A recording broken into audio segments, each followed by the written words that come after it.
Hi guys, it's John here, and this is a review of the Gamesir X2S. So this is the brand new X2S Type-C controller from Gamesir, and as you can see, this looks very familiar to our good old friend, the X2. So what are the differences between this and the X2, and is it worth your money? Well, it retails at about £50, which is about $65 or so. So it is a bit more expensive than the existing USB-C and Bluetooth version of the X2, as you can see here, but there are some very good reasons for that. So let's go over them right now and see whether this might be worth your purchase. So just a quick look at the box all around. You can see here we do get this rather nice pastel colour for the X2S, and you can see here on the back all the features. And what we're getting here, which is very different to the old generation, is the Hall effect triggers and analog sticks. So let's get into the box and see what we get inside. Okay, so when you open the box, you are presented with this: unparalleled performance awaits your command.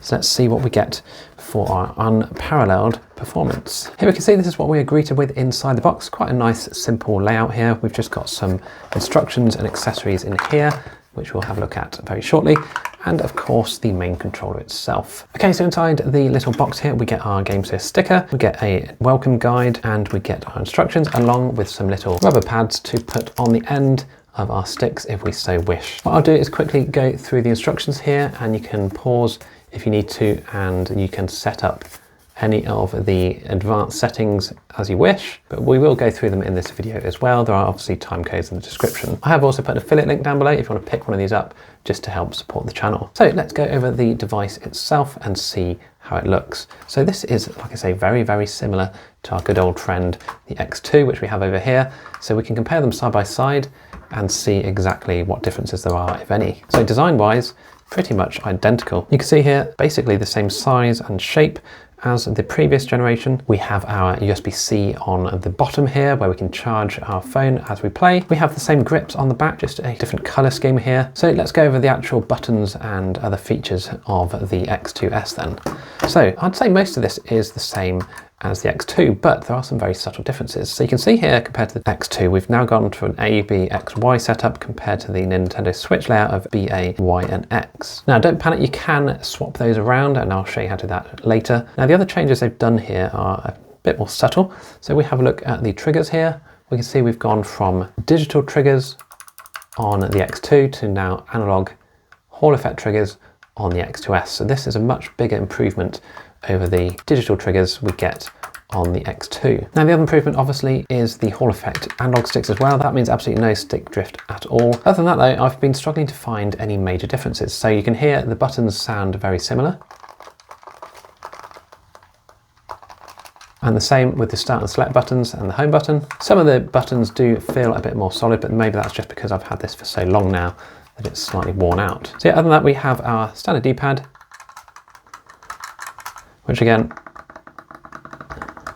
very, very similar to the X2. We have our clickable thumbsticks and our bumper buttons, which again, just sound exactly the same as the X2. So yeah, the main reason you're going to go for this is the better accuracy with the Hall effect analog sticks, and now the ability to have analog triggers in a small form factor. You can see here they both open up about to the same length indeed. I'll put the exact measurements on the screen for you to check them. Okay, so we're going to run through the Gamepad Tester now, and you can have a look at the analog sticks and see how they compare. As you can see, nice and smooth here, absolutely no problems at all accessing any area that we can get to. So yeah, really nice and clean feeling analog sticks here on the X2S. With that USB-C connectivity, you're getting instant response from your analog sticks. We can see that the D-pad is obviously working fine, and you can, yes, you can press more than one at the same time if you need to. A button, B, X, and Y also working great. Start and select. And our mode button here for the home, LB and RB, and you can see here our analog triggers working absolutely beautifully with lots of range. So we go through a quick dead zone test here, and as you can see, no problems at all on the X2S.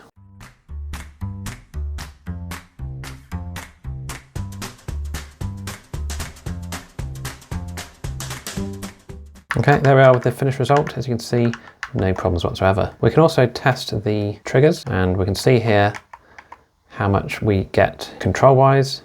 And you can see we can fill up all these lines absolutely perfectly fine. So So no problems there with any of the buttons. So let's just go through some of the combinations we can configure on here. So let's start with the analog triggers here. We can turn the analog ability off. So to do that, we press and hold the capture button or the screenshot button, and we press the analog stick for 2 seconds. And then when we let go, you can see here, we get a full digital analog stick. We can keep the other one on if we want to, or press and hold for 2 seconds. And then we get our digital on both. We can obviously disable that by pressing and holding for 2 seconds again. And we're back to analog, and then we'll do the same on the right one as well. And we are back to analog. So let's say we want to switch our A, B, X and Y around for the Nintendo Switch type controls. What you need to do is press the capture and hold down A, and you'll see that this switches around. So now A is now B, and B is now A, if that makes sense, and same for X and Y. So that's handy if you're using some sort of Nintendo Switch game. And to reverse that again, we just press capture and hold A again, and it'll switch back around. Now you can also set turbo mode up, so if you press and hold the capture and just tap one of your buttons, you then go into turbo mode, and that's quite useful for games where you need to constantly press a button. Okay, so that's the various different modes you can set. So let's play some games now and see how well the controller actually works. Okay, so first up what we're going to do is go through a native Android game, and we're going to use the Gamesir app here, which you can download from the Play Store. And this basically lets you map the on-screen controls to buttons on your gamepad. Now, thankfully, there are some friendly people out there who have already mapped pretty much all the games you can think of to the controller, so you can literally launch your game from the app and you'll have all your controls set up and ready to go. Right, so here we are in Genshin Impact. You can see as it loads up, all the different controls are mapped out on the screen. Now you can obviously hide the controls, but I'll leave them on just so for my own benefit for the time being, so I know what is where. But yeah, you can see here, you just get straight into your game and it starts working without any further configuration required.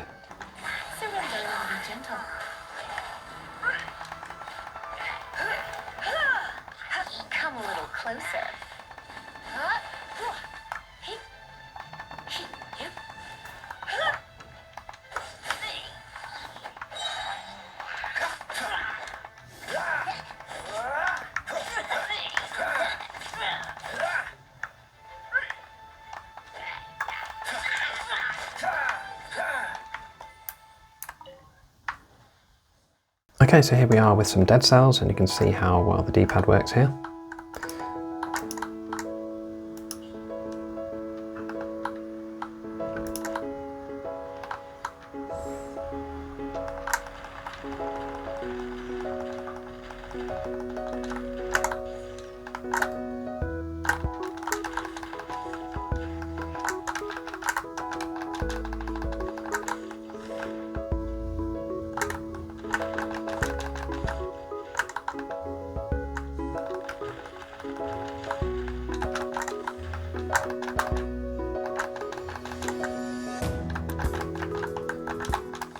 Okay, so here we are in Power World on Xbox Game Pass cloud streaming. As you can see, absolutely no problems whatsoever for the X2S. Everything working nice and smoothly, as you can see.